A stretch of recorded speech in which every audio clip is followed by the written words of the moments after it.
Isang mapagpalang araw po sa ating lahat at higit sa lahat sa ating Panginoon. Ako po si Mark, ang inyong lingkod, and welcome po sa ating daily devotion with Pastor Russell Ocampo. And patuloy po nating talakayin ang buhay ni Daniel. And yung topic natin is about repeating the same mistakes.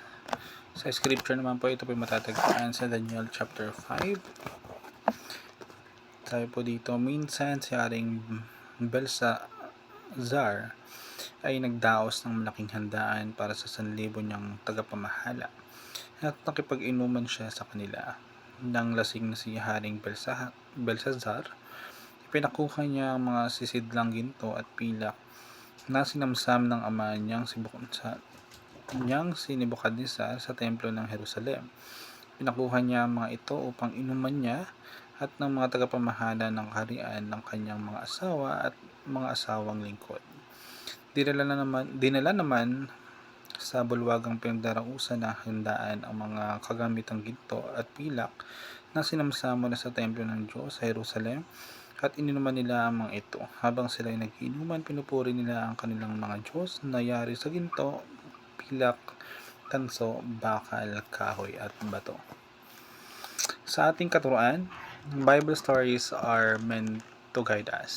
So yung mga kwento na nakikita natin sa Biblia ay binigayan ng ating Panginoon upang ito'y magsilbing gabay sa ating mga pamumuhay at ilaw sa ating mga desisyon. Ito rin yung may kita rin natin dito na ang kanyang katotohanan at kung paano niya tayo pinararangalan yung mga sumusunod sa kanya. Pangalawa, the proud repeat the same mistake. So yung taong may mataas na pagtingin sa kanyang sarili ay hindi natututo sa mga pagkakamali ng iba at patuloy na lumalabag sa kalooban ng ating Panginoon. Tulad ni Haring Belshazzar.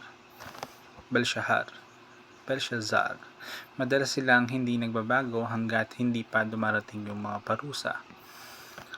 Pangatlo natin, the humble are spared from destruction.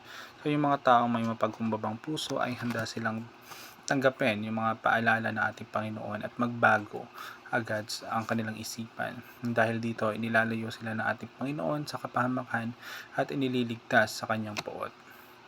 Sa application naman natin, learn from the examples of people in the Bible. So, pag-aralan natin mabuti yung mga karanasan ng mga tao dito sa Biblia upang malaman din natin yung tamang landas na dapat nating tahakin. Gamitin natin ito bilang isang halimbawa at gabay sa ating pang-araw-araw na pamumuhay. Pangalawa, look back and stop repeating the same mistakes.